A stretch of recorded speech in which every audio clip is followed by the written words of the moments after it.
the difference between the delusion of God in human psychology versus the reality of God. Mm-hmm.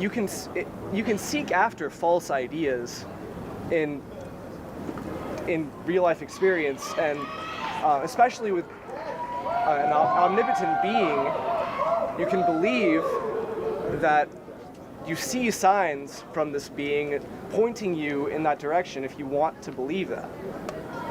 It's like you read the Bible one day and see I think this was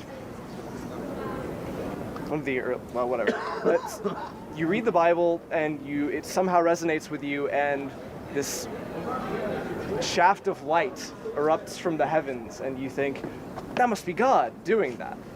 So you keep on that trail, and you see what I'm saying? You kind of stack the evidence in God's favor if you want to believe in that. And you subconsciously ignore the stuff that you don't agree with. Happens in politics all the time. Like, you'll ignore one poll and say, I'm winning in this one, if it suits your beliefs, if it suits your interests. So what is the difference there? How is God different than your belief in him? I'm standing here saying knowledge is very important. Why? Because knowledge protects you from being hurt by reality. If you grasp knowledge, knowledge puts you in touch with that which is real. You are naive if you think that knowledge is just going to fall into your lap. The reason you are a student here is because you realize that without studying, without pursuing truth, it's not just going to fall into your lap. You have to go after it. I'm saying the same thing is true with knowledge of God. If you think that knowledge of God is just going to fall into your lap, which is exactly what a lot of students say to me, you are intellectually naive. You would never pursue any course of study with that attitude. And so all I'm asking is, pursue knowledge of God. I am not saying stack the deck. I'm saying pursue knowledge in mathematics, in science, in mechanics. As a surgeon, a brain surgeon, pursue knowledge. Because guess what? If you don't have knowledge, I'm not going to trust you. Other people aren't going to trust you. I only trust mechanics who have the knowledge of how to repair a car.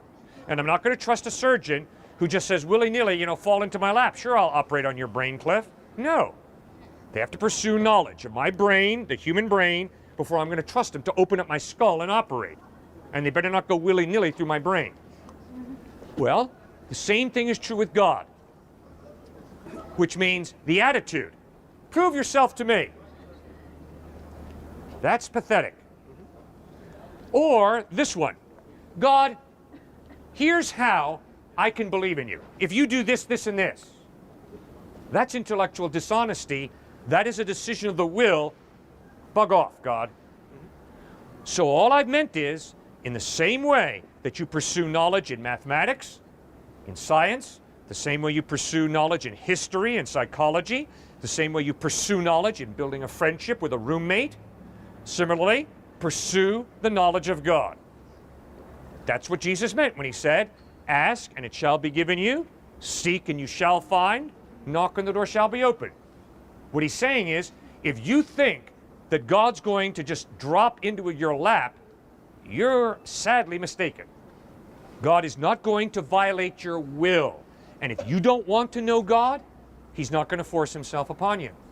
But if you want to know him and are open and willing, you'll find him.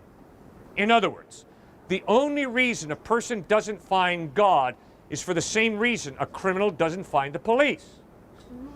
He's running away. And if you run away, you're right. You'll never find God. That's all I'm saying.